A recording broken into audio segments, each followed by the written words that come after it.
Kabanata 2321.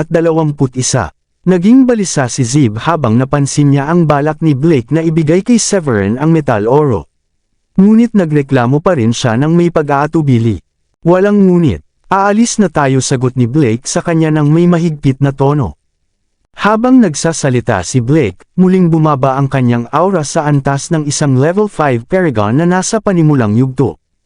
Mas lalo nang lumalala ang masamang epekto ng sapilitang pagpapalakas ng kanyang kapangyarihan gamit ang kapangyarihan ng kanyang bloodline. Kahit na aktibo ang kanyang bloodline power, halos hindi niya kinaya ang sagupaan laban kay Severin, lalo na at may hawak ang huli na isang elite quality na spiritual treasure. Dahil sa humihinang lakas ni Blake at sa malulubhang sugat na natamo niya, wala nang saysay ang mahabang labanan. Kung magtatagal pa siya roon, maaari siyang mapahamak sa labanan. Sabi nga nila, maaaring matalo sa labanan ngunit manalo pa rin sa digmaan. Bukod pa roon, metal oro lamang iyon. Kahit na bihira ito, ang angka ng Menzies ay isang iginagalang na bloodline na nakapagluwal ng mga tunay na celestial, kaya nilang makipagsabayan sa maraming pangunahing sacred lands. Sa libo-libong taon na pag-ipon ng kapangyarihan, ang impluwensya ng Menzies ay lumampas pa sa ilang sacred lands. Ang layunin ni Blake sa pagpasok sa Starry Sky Battle Space ay hindi lamang para makakuha ng metal oro. Nais din niyang maghanap ng pagkakataon upang maging isang celestial. Iyon ang dahilan ng kanyang pag-urong. Ang pag-iwan sa metal oro sa loob ng meteorite belt ay isang maliit na bagay lamang sa kanyang mga plano. Sumagot si Zib ng may pag-aatubili at nagbigay galang sa pamamagitan ng pagyuko. Sa sumunod na sandali, ang dalawa ay naging mga sinag ng liwanag na sumibad sa kalangitan na parang mga kometa. Habang sila ay papalayo, nagngit-ngit si Blake at nangakong hindi siya titigil hanggat hindi niya nababayaran ang galit na iyon. May mga hindi nasyahang ekspresyon sina Blake at Zib matapos lumipad ng ilang distansya. Kung hindi lamang sila nagkaroon ng naunang labanan kay Elrond na umubos sa kanilang spiritual energy at nag-iwan sa kanila na wala pang 60% ng kanilang pinakamataas na lakas, hindi sana madaling napakinabangan ni Severin ang kanilang kahinaan kahit na isa lamang siyang third-level practitioner. Bilang tagapagmana ng angka ng Menzies sa East Plain, si Blake ay nananatiling isang prodigy ng kanyang pamilya kahit hindi siya kasing taas ng isang divine son. Mula pagkabata, hindi pa siya nakaranas ng ganoong kalaking kabiguan, kaya naglalagablab ang kanyang galit habang inaalala ang mga nangyari. Humarap si Blake kay Zib at inutusan siyang magpadala ng mensahe sa kanilang mga kapamilya upang bantayan ang galaw ni Severin. Dapat nila siyang ipaalam agad kung sakaling makita nila ito. Nais din niyang ipakalat sa lahat sa loob ng Starry Sky Battle Space na may hawak si Severin na isang elite quality na spiritual treasure kahit mababa pa ang kanyang antas. Tiyak na magiging interesado sa kanya ang mga nagmumula sa sacred lands ng mga evil practitioner. Hamupo na ng kaunti ang galit ni Zib at pinuri niya ang talas ng isip ni Blake sa paggamit ng ibang tao upang gawin ang maruming gawain para sa kanya. Dahil may hawak si Severin na elite quality na spiritual treasure kahit level 3 Paragon pa lamang siya, siguradong magiging madaling punteriya siya. Kapag nakuha ng mga prodigy mula sa Las Bonerket at Season ang kanyang lokasyon, hindi sila mag-aatubiling kunin ang gusto nila mula sa kanya. Magiging pangalawa na lamang ang moralidad. Sinamantala ni Zib ang pagkakataon upang purihin si Blake. Sinabi niyang napakagandang ideya ang paggamit ng ibang tao laban kay Severin. Pagkatapos, itinala niya ang itsura at detalye ni Severin sa isang jade slip at ipinadala ang mensahe sa lahat ng miyembro ng Menzies sa loob ng Starry Sky Battle Space. Sa loob lamang ng kalahating araw, naging usap-usapan sa buong Starry Sky Battle Space ang larawan ni Severin.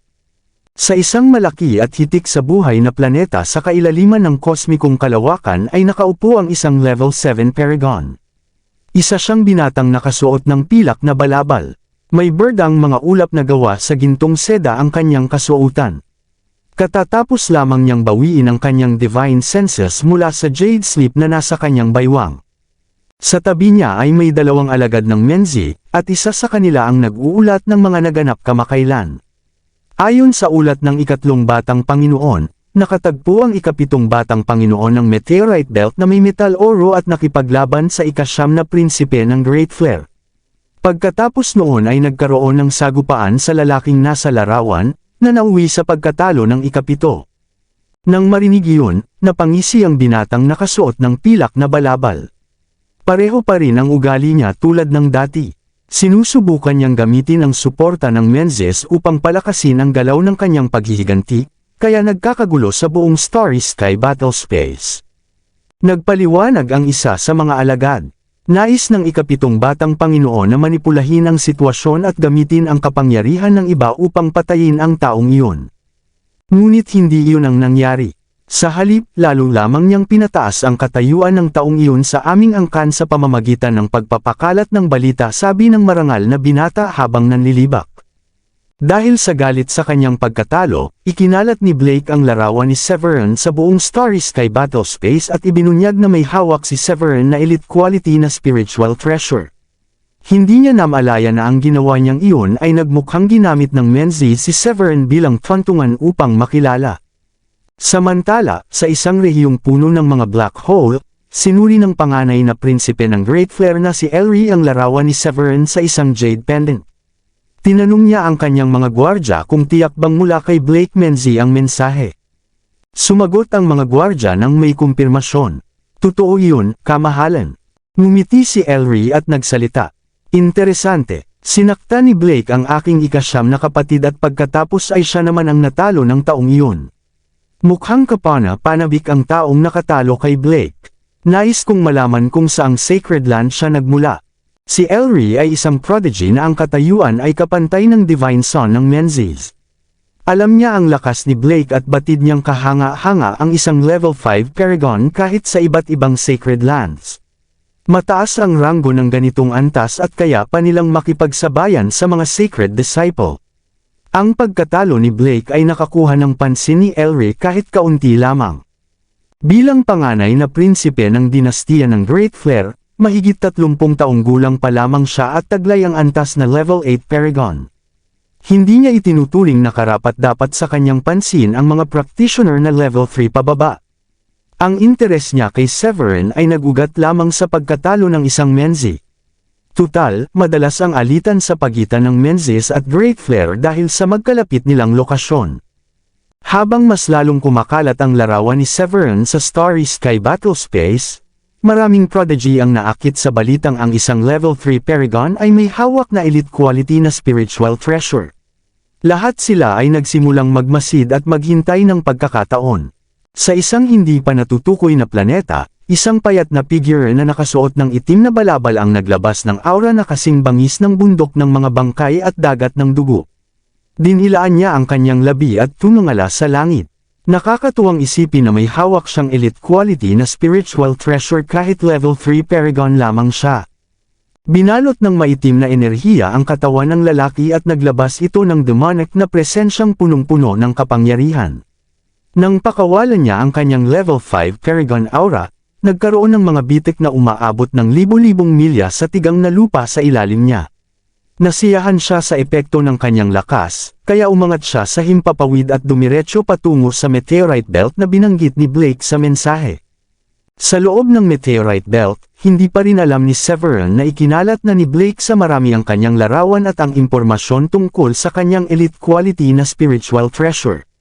Karamihan sa mga prodigy sa Starry Sky battle space ay may alam na sa sitwasyon. Nang malaman nilang level 3 Paragon lamang ang antas ni Severin, marami ang nagmadaling pumunta sa meteorite belt dahil inakala nilang madaling makuha ang elite quality na spiritual treasure na hawak niya. Malalim na huminga si Severin at nagmulat ng mga mata, na may kislap sa kanyang mga pupil. Halos ganap nang gumaling ang kanyang mga sugat matapos ang maikling pahinga. Tumayo siya at itinuon ang kanyang tingin sa meteorite belt na hindi kalayuan sa unahan, at isang ngiti ang sumilay sa gilid ng kanyang mga labi.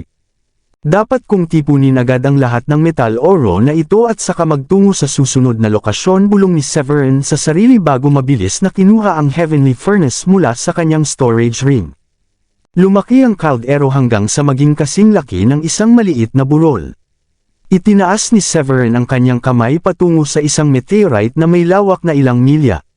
Ang batong iyon, na hinila ng isang di nakikitang puwersa, ay nabasag sa mga piraso at ibinunyag ang kulay pilak at puting metal oro na nakatago sa loob nito. Pumalakpak si Severin ng walang pag-aalinlangan, at naglabas ang Heavenly Furnace ng malakas na puwersang umigop na sumipsip sa lahat ng mga piraso. Ilang sandali pa, lumipad palabas ang mga labi mula sa kaldero, at naiwan ang isang kasing laki ng kamaong bola ng metal oro na maliwanag ang kinang. Tuwang-tuwa si Severin. Mas marami ang nakaimbak na metal oro dito kumpara noong nakaraan.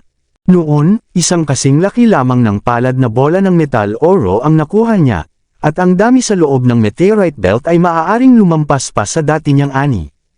Tinataya ni Severin na maaari siyang makagawa ng 2 o 3 high-grade na spiritual treasure. Magkakaroon sina Dayan at ang kanyang mga asawa ng napakaraming superior quality na spiritual weapon, na labis na ikinatuwa ni Severin. Mabilis na lumapit si Severin sa isang meteorite na kasing laki ng maliit na bundok at itinaas ang kanyang kamao. Dinurog niya ito sa mga piraso at ginamit ang Heavenly Furnace upang mabilis na kunin ang metal oro. Hindi nagtagal, ang metal oro sa loob ng pagan ay lumaki hanggang sa maging kasing laki ng ulo ng isang matanda. Umalis lamang siya ng may kasiyahan matapos masuyad ng husto ang buong meteorite belt para sa metal oro.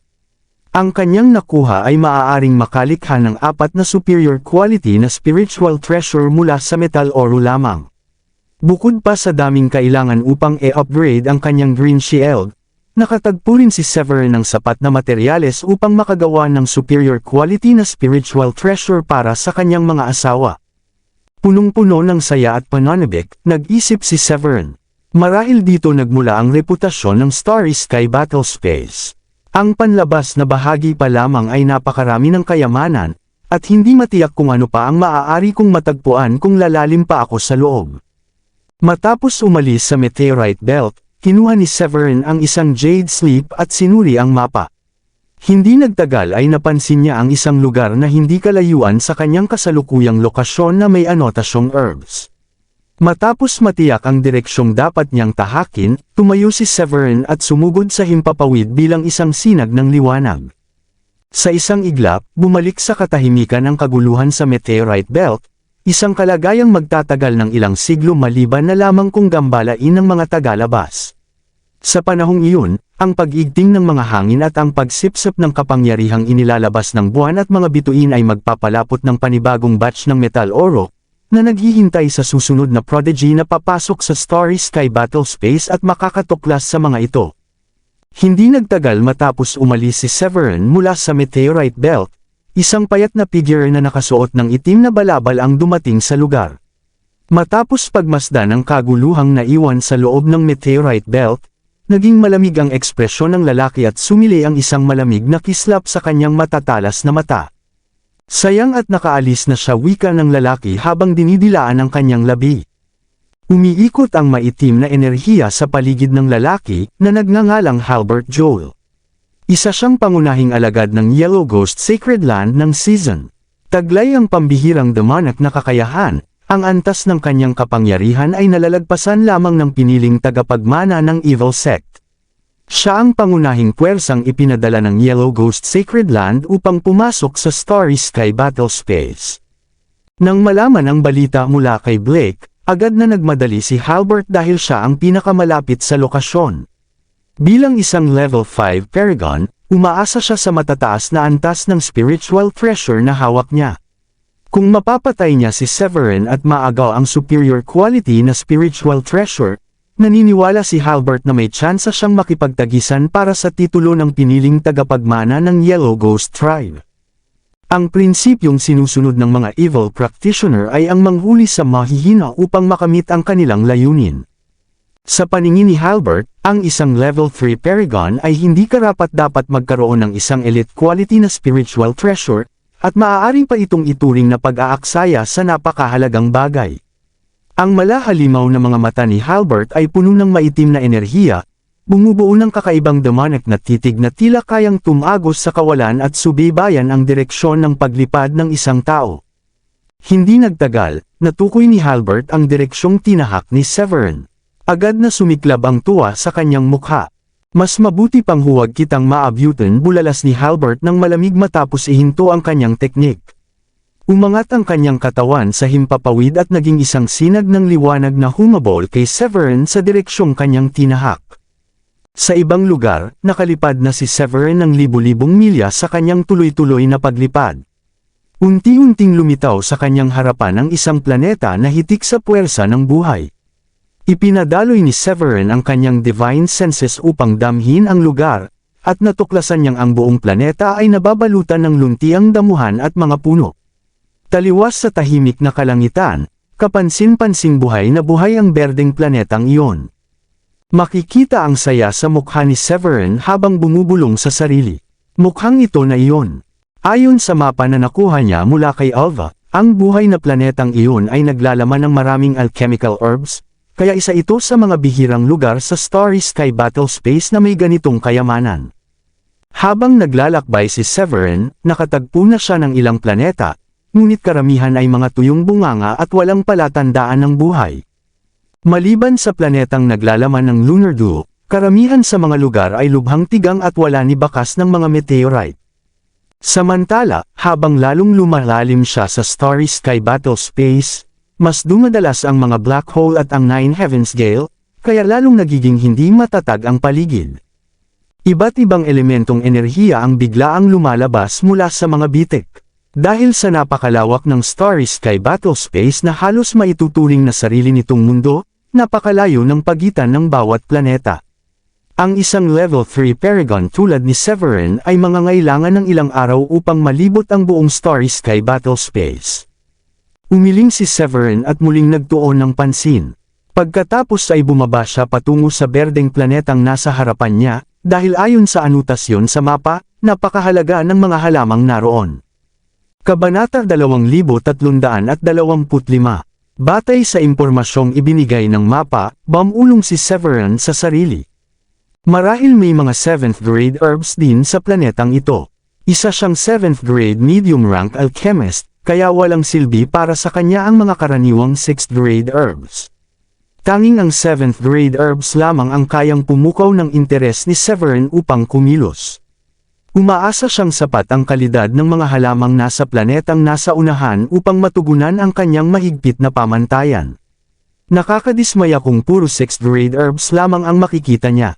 Sa isiping iyon, pinakalma ni Severin ang kanyang sabik na damdamin at bumaba sa ibabaw ng planeta.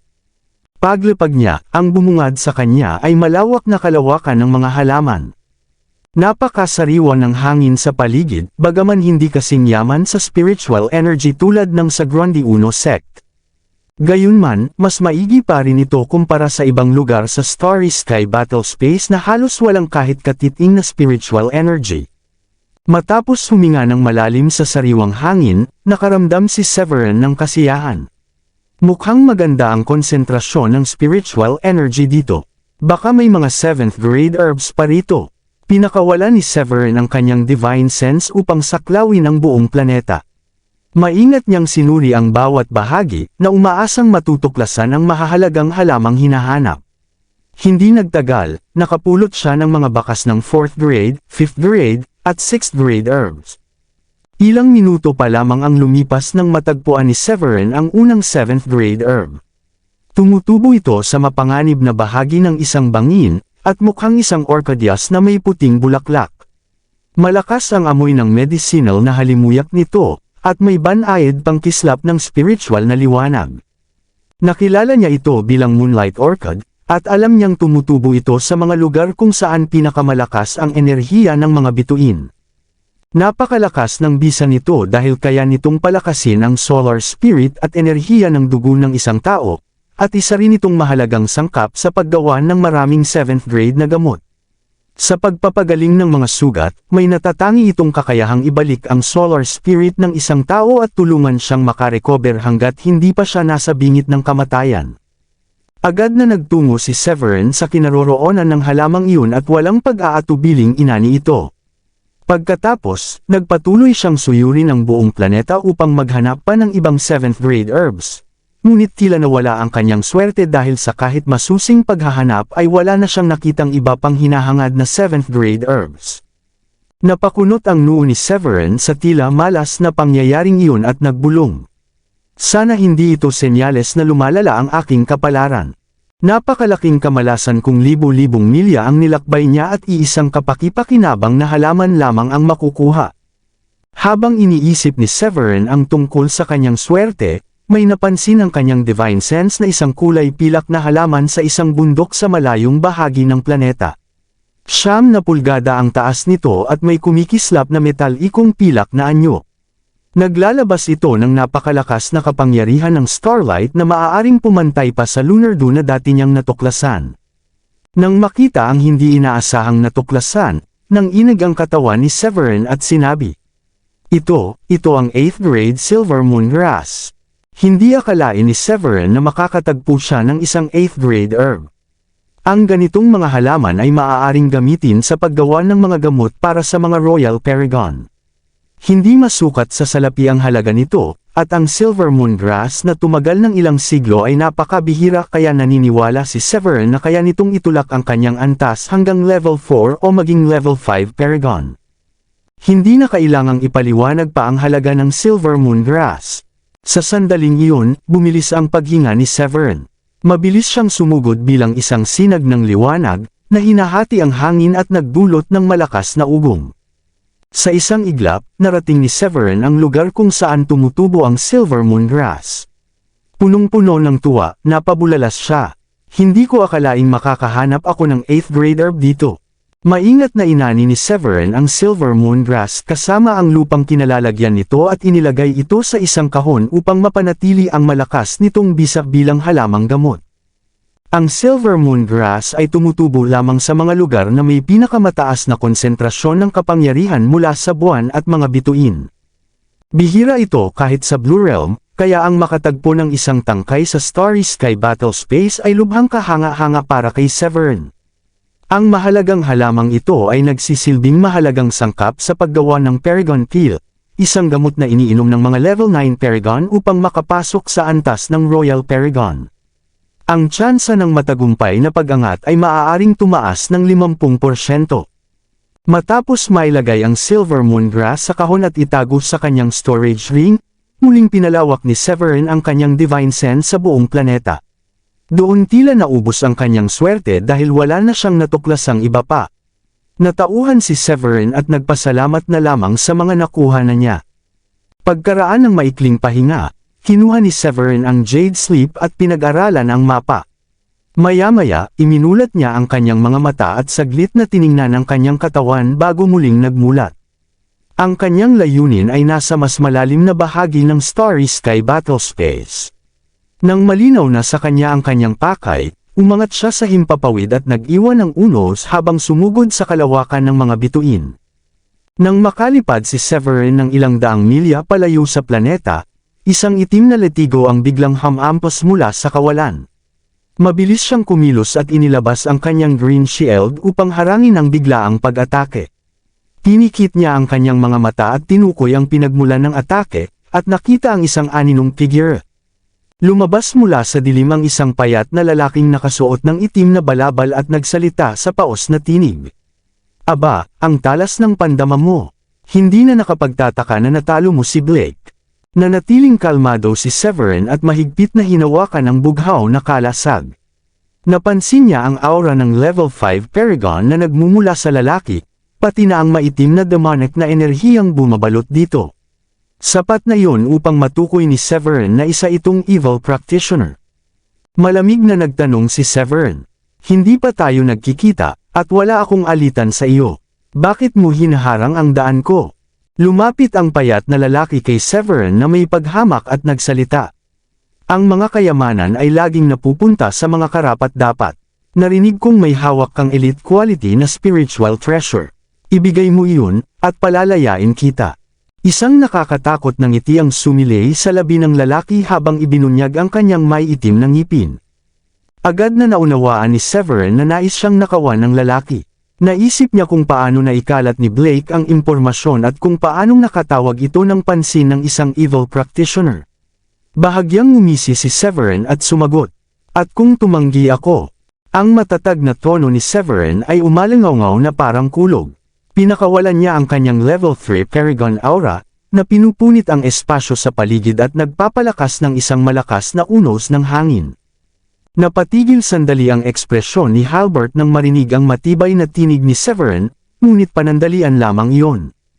Isang mapaglarong ngiti ang sumilay sa kanyang labi. Sa kanyang paningin, ang Level 3 Paragon ay kayang durugan sa pinakamadaling galaw. Bilang pangunahing alagad ng Yellow Tribe Sacred Land, ang kanyang demonic na kakayahan ay kayang makipagsabayan sa isang Level 6 Paragon, kaya iginagalang siya ng mga tulad ni Blake. Iba ang mga evil practitioner sa mga matuwid na practitioner dahil gumagamit sila ng mga mistikong teknik na sumisipsip sa asensya, kaluluwa, at negatibong enerhiya ng isang tao. Ang sinumang practitioner na hindi bihasa sa mapanlinlang na katangian nito ay hindi madaling makakatapat sa atake ng isang evil practitioner. Dahil dito, naniniwala si Halbert na tiyak na ang kapalaran ni Severin. Dahil ayaw mong ibigay iyon, wala akong pagpipilian kundi kunin ito mismo, sabi ni Halbert ng may yabang. Ang maitim na demonic na enerhiyang bumabalot sa kanya ay sumiklab at naging kasing laki ng isang bundok. Umiikot ito sa kalangitan at naglabas ng mahihinang sigaw ng mga kaluluwa. Kasabay nito, lubusang pinakawalan ni Halbert ang kanyang level 5 na kapangyarihan, na nagdulot ng pagbaluktot sa espasyo sa paligid. Nang itaas niya ang kanyang kamay, pinakawalan niya ang isang suntok na nag-anyong itim na kalansay na may dagwang bunganga. Naglabas ito ng aura ng pagkawasak habang inaatake si Severin. Naging malamig ang mga mata ni Severin nang umatake si Halbert ng walang babala. Hindi siya nag-atubiling itaas ang green shield upang bumuo ng protection sa paligid niya. Bumangga ang itim na kalansay sa kalasag at nagdulot ng marahas na pagsabog, na pumutol sa espasyo sa paligid. Sumabog ang malakas na hangin at nagkalat ang iba't ibang elementong enerhiya.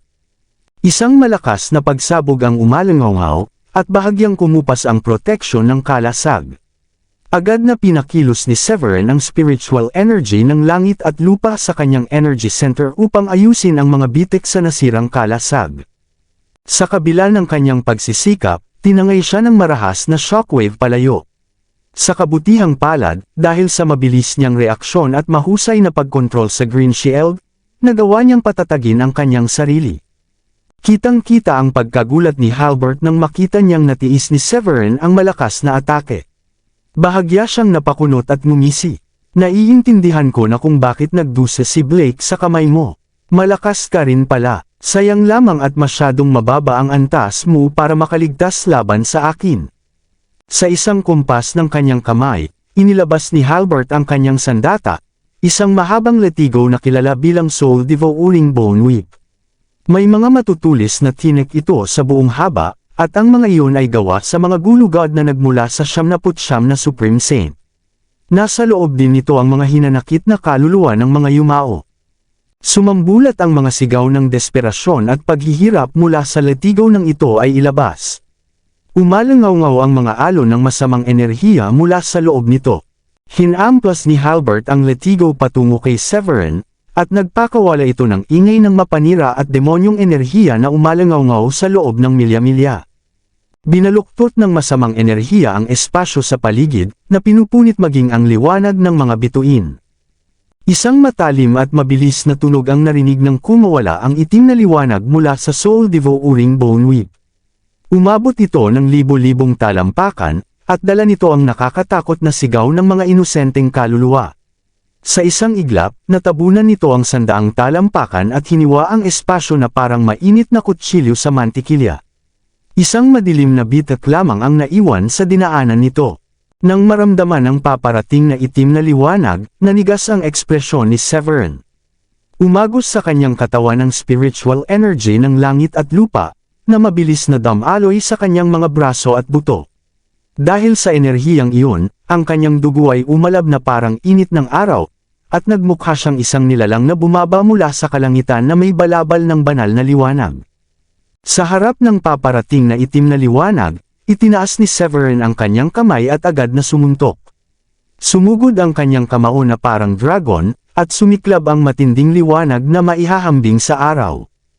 Ang madilim na liwanag mula sa latigo ni Halbert ay tila naglaho sa ilalim ng malaaraw na ningning ng suntok ni Severin.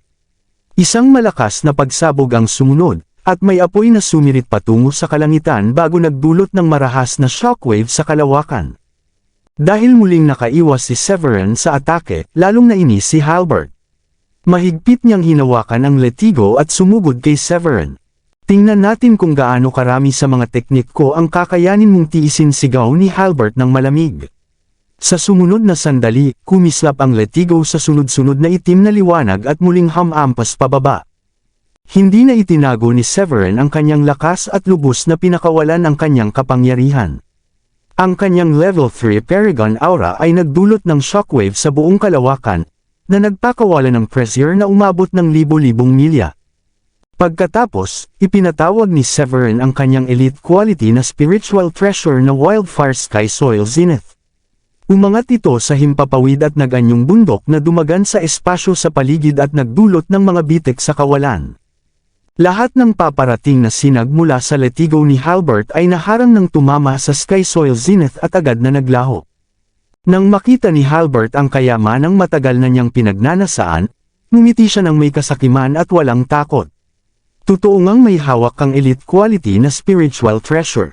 Dinilaan niya ang kanyang labi at tinitigan si Severin na parang gutom na lobo. Ang mga spiritual treasure ay nararapat lamang mapunta sa mga karapat-dapat. Nararapat lamang na makuha ko ito para sa sarili ko. Matapos ang malakas na tawa, sumugod si Halbert kay Severin at muling iwinasiwas ang latigo. Ang demonyong enerhiya sa paligid niya ay naglabas ng nakakatakot na mga alulong.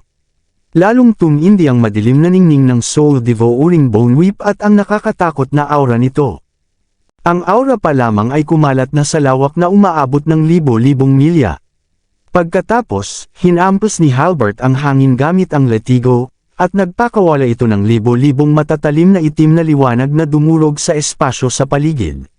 Lahat ng nasa loob ng ilang milyang saklaw ay naging abo, kabilang ang mga meteorite at maging ang mismong tela ng espasyo. Maraming salamat sa lahat ng sumusubaybay. Please subscribe and follow my YouTube and Facebook channel, Filipino Novel. Maraming salamat po. Hindi lamang nanatili si Severin na nakatingin habang pinakawalan ni Halbert ang atake.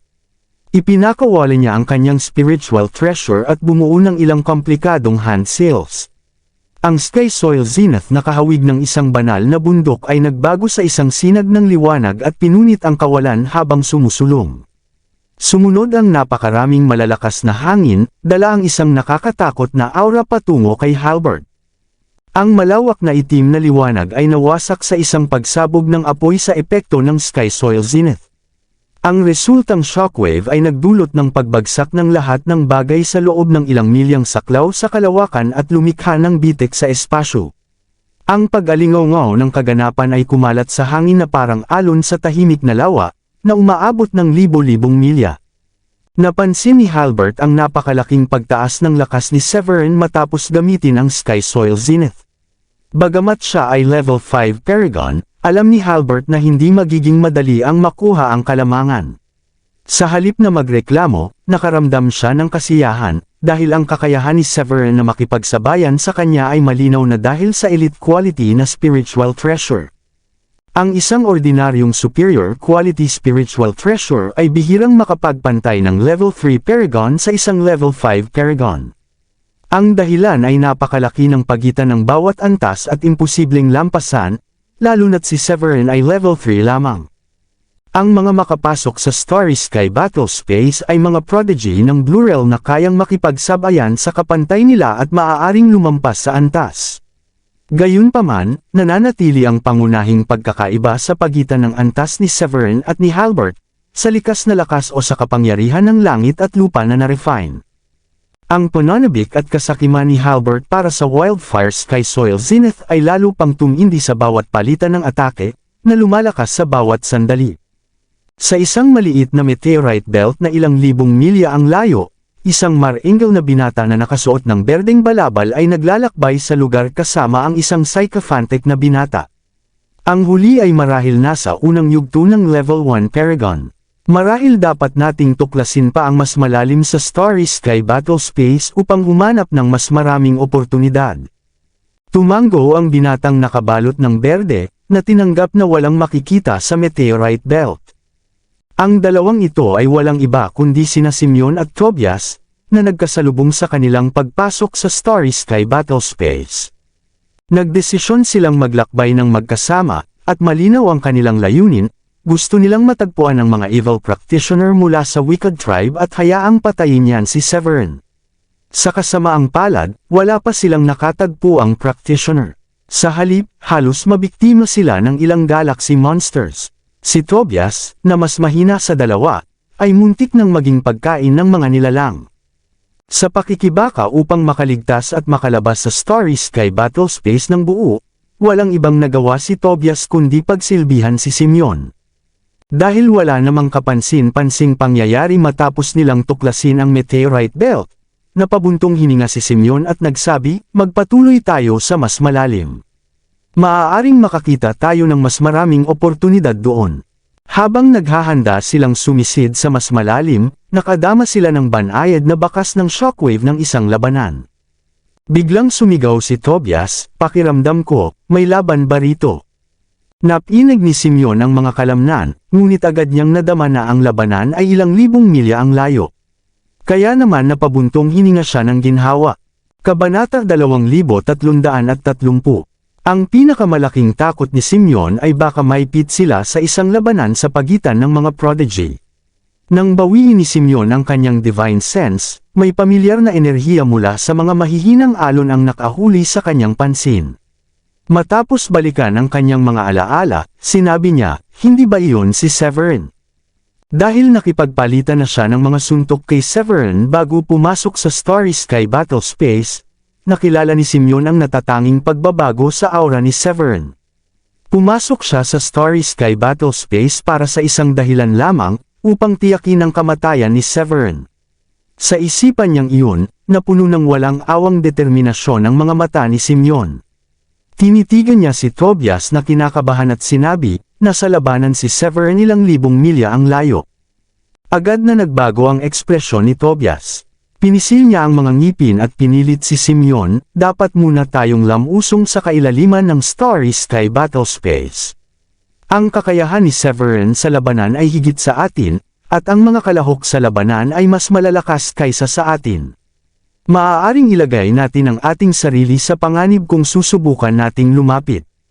Nasaksihan ni Tobias ang kalupitan ng Starry Sky Battlespace, mula sa panunood ng Galaxy Monster na nilalamon ng isang mas malakas kaysa sa kanya ng isang kagat hanggang sa muntik ng mabiktima mismo. Kaya naniniwala siya na mas mainam ang mag-ingat. Napabuntong hininga si Simeon sa takot ni Tobias sa kamatayan. Tiningnan niya si Tobias bilang pabigat na naisipan niyang bigyan ng breakthrough pill para tumaas ang kanyang antas, ngunit ang limitasyon ng kakayahan ng isang level 1 Paragon sa Starry Sky Battlespace ay walang saysay. Palaging nagtatago si Tobias sa likod ni Simeon sa oras ng panganib. Matagal na sana niyang tinanggal si Tobias kung hindi pa nila natatanggal si Severin sa eksena. Ang palaging takot ni Tobias sa kamatayan ay ikinainis ni Simeon. Wala siyang pakialam sa pangamba ni Tobias at nakita ito bilang magandang pagkakataon upang ayusin ang matagal ng alitan kay Severin. Sa malamig na tono, idineklara niya, ang isang taong kinakalabit ng takot sa kamatayan ay hindi kailanman makakamit ang kadakilaan. Ito ang perpektong sandali upang harapin si Severin. Bilang tugon sa nakakatakot na determinasyon ni Simeon, nilunok ni Tobias ang laway at tumango. Tama ka. Ipinakita ni Simeon ang kasiyahan nang sa wakas ay nagpakita ng tapang si Tobias. Sa isang iglap, nagbago ang dalawa sa mga sinag ng liwanag at dumiretso sa lokasyon ni Severin na parang mga kometa sa kalangitan. Natakbo nila ang ilang libong milya ng napakabilis. Matapos dumaan sa hindi mabilang na bituin, dumating sina Simeon at Tobias sa loob ng 20 milya mula sa larangan ng labanan. Tiningnan niya ang dalawang tao na napapalibutan ng makulay na aura. Si Severin at ang isa pang tao ay nagpalitan ng mabilis na sunod-sunod na atake na nagdulot ng pagbago ng espasyo sa loob ng ilang milya. Nagningning ang mga mata ni Simeon ng mabagsik na intensyon habang tinutukan niya si Severin. Sinuri niya ang kalaban ni Severin at naramdaman ang masamang demonyong na aura na nagpahirap kay Simeon na huminga ng maluwag. Nang tuluyang madama ang tunay na kalikasan ng aura ni Halbert, hindi mapigilan ni Simeon ang ngumiti. Level 5 Paragon. Haha, tingnan natin kung paano ka makakaraos laban sa isang tulad niya, Severin.